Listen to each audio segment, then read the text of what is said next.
तपाईँ पैसाको 2 मुरी धान ब्याज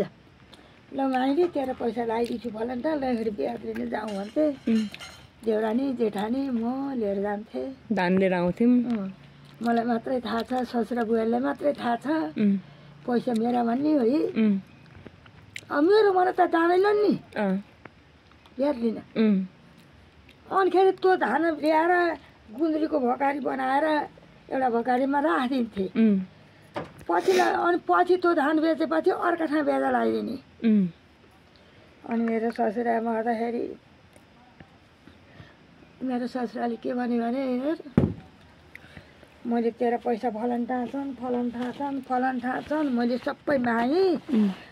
तेरो पैसा 1700 जम्मा भए उ बेला त 1700 त 1 लाख 17 लाख जस्तै नि अहिलेको अनिखेरि ससुराले त्यसो भने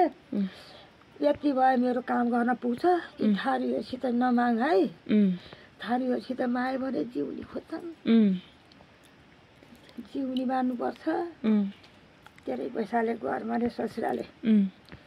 अनिखेरि त्यो 1700ले ससुराको 10 कर्म गर्ने पुग्यो कति सालतिरको कुरा हो यो कति साल भने 35 सालमा नाति जन्मे जेठो नाति 36 सालमा ससुरा मरे जेठो नातिको मुख देखेर 36 सालमा वर्ष दिन भएपछि मरे ससुरा 6 वर्ष 7 वर्ष 8 वर्ष कति सासू बाँच्नुभयो सासू बाँच्नुभयो म त अहिले गाउँ काटेको कुरो गर्दैछु अनिखेरि आमा आज मालकी आमैले पकाएको त चाम्रे पकाउन आमा भनौ छोराले किन भाउ भने आमै त मिठो पार्न त कुर्की भाता कुर्की जस्तो बनाउँछिन् या कि आमै मालकी आमै फुरुर पार्छिन् कति मिठो हुन्थ्यो यहाँ कि आमैले पकाएको कुर्की भने मिठो चाहिँ मिठो भने कुर्की भने भनौ अनिखेरि बेलुका भरा गएँ आज म चाम्रे पकाउँछु छोराले भनौ भने उसलाई रिस उठ्ला होइन त सिपालु भएको आमाले पकाएको खाने भएको भने आज म चाम्रे पकाउँछु भने सासूले करकब्लीमा घिउ यति यति ल्याइदिन् चाम्रे पकाउन चामल ल्याइदिन् सासूकै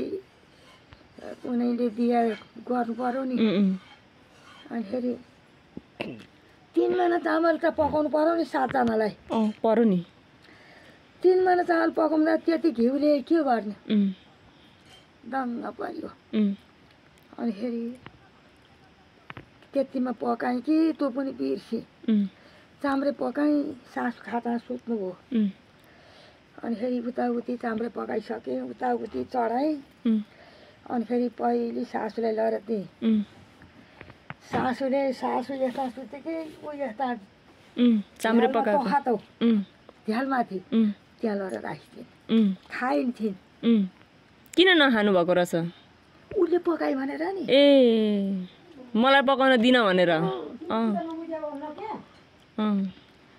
भात ढिँडो पकाउँदा मैले पकाउनु पर्छ रोटी ढिँडो पकाउँदा चाम्रे पकाउँदा चाहिँ सासूले पकाउनु पर्थ्यो सेल पकाउन जान्दैन थिइन् मैले पकाउनु पर्छ अनि छोरालाई चाहिँ कतिखेर दिनुभयो छोरालाई चाहिँ कतिखेर दिनुभयो चाम्रे अनि छोरा बुहारी नाति नातिनालाई दिए नि अनि मन परायो छोराले मन परायो छोराले त खुसी भइहाल्यो नि छोरालाई थाहा छैन नि ए अनिखेरि दियो अरे खाइयो गरियो धनसना गरियो सुत्यो नि सुतेपछि अनिखेरि चाँडै उठेर गाउँ काट्न गयौँ सासू बुहारी अहिले बुहारी के अब सासू भोकै होला बेलुका चाम्रे खाएको छैन सासू त भोकै अनिखेरि छोरो यहाँ अहिले कालु आउँछ नि त्यो कालुको सन्तान चाहिँ सबै हाम्रो काम पर्यादिन अन्त नजाने हाम्रै काम गर्नुपर्ने हाम्रोबाट चाहिँ फुर्सद पायो भने मात्रै अन्त जाने त्यो कालुको छोरो यहाँ आइकन गयो अनिखेरि छोराले त्यही कालुको हरा भएर गाउँ चुत्नलाई भनेर खेतालाई खोजेर बोलाएर अनिखेरि छोरो घर आयो घर आउँदाखेरि ताई बसा ल्याएछ अरे किन ताई बसाको भन्दैछु पिठो मुख तिर्छिन् रे पकाएर खाना चाहिँ लुकेर बाबर पकाउनु होला नि त अनि यता छोरो आएथि यसो देखेर हेर अरे के अरे आमाले पकाएको चामल त ऊ त्यहाँ राखे थिएँ दिई कान्छा सन्तानलाई के अरे आमाले पकाएको चाम्रे त दिई खान्छु म त बाबर पकाएर भनेर भनिन् आमैले ताई बसाली थिइन् पिठो मुछ्न लाइथिन् भन छोराले तँ पनि मैले बिर्सेथेँ राम मन्दिरमा छोराले भन मलाई क्या त्यो कुरो अनिखेरि मैले के भने रे भने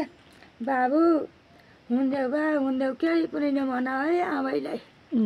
आमैका आँसु खन्छन् खसो भने खन्छ भने रे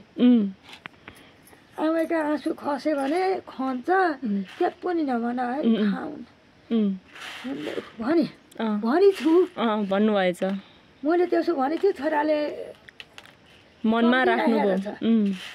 अनिखेरि हाम्रो छोराले त मोहकालमा घर बनायो बेचो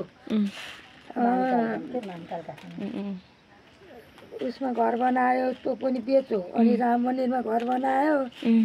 त्यही राम मन्दिरमा अनि जेठालाई कान्छालाई माइलालाई कोठा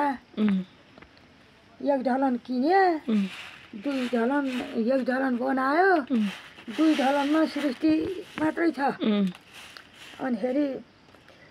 एउटा ढलनमा जेठो चाहिँ घरैमा तलै कोठा खोजेर बसेको कान्छा माइला एकवटा कोठा बसे अनि फेरि डेली थापेको थियो माइला नातिले घिउ ल्याएर तताई नुहाउने घिउ अनि फेरि त्यो बिलाउने घिउ जति गएर नुहाउने जति टोइलेटमा हाली कसले बुहारीले नातिनी बुहारीले नचिनेर होला नि नुहाउने नचिनेर होला नि नचिनेर हो र भने राम्रो घिउ जति भाँडा हाल्यो नि अनि त्यो छिक्रिन उसलाई नखाएको होला के त्यही त थाहा नपाएर होला मलाई नै दिन्थे घिउ दिन्थे मलाई अहिले मैले कोरा हाने हाली छेक्नी लाग्छ नि बिलाउने तलको कालो कालो बिलाउने अनिखेरि त्यताबाट खै मेरै बुहारीले मलाई के भने मलाई दुःख लागेछ सपनामा होइन सपना के बुहारीले वचन लाइन सपना आफ्नो बुहारीले मेरो बुहारी भात पकाउनु लागेको थिएँ खोइ बासी खानु नि नहाली थिएँ बासी तपाईँ बासी खानुहुन्न खान्न बासी भात हाली के अरे भनेछु क्या अरे अब मैले उसले के वचन लाए म त रोइछु आँसु खसेछन् अनिखेरि यो कोठो भान्सा कोठो यो कोठो मेरो कोठो त्यो कोठो छोरा बुहारीको कोठो है अनिखेरि त यो कोठा सुती थिएँ मेरो दरानी छ ओछ्यान मेरो कोठामा सुती थिएँ अनि त बाबु आइपुग्यो घुमेर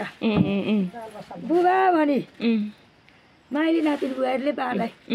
छोरालाई बुबा भनी किन हेर्नुहोस् न हजुर आमा पुग्नु लाग्नु भयो क्या भनेर कुरा लाई छोरालाई अनिखेरि छोराले आमा तिमी रो कि तिमी किन रो कि छैन बाबु म रो कि भने आँसु पुछाट पारे होइन तिमी रो मुयाले भने मुया भन्छ माइलीले मुयाले भने तिमी तिमी रुनुलाई छेउ रे छैन आमा तिमीले मलाई आमैलाई चाहिँ केही पनि नभन है बाबु खन्छ भन्थ्यौ तिमी रुँदा मलाई खन्दैन त मलाई नि त खन्छ नि भन छोराले तँ कति वर्ष पछि भन्दा कति वर्ष 30 वर्ष पछि त्यस्तो छ भगवान् छोरो कति ज्ञानी तपाईँको छोरा तपाईँले भने अब 50 वर्ष पछि पनि सम्झिन्छ नि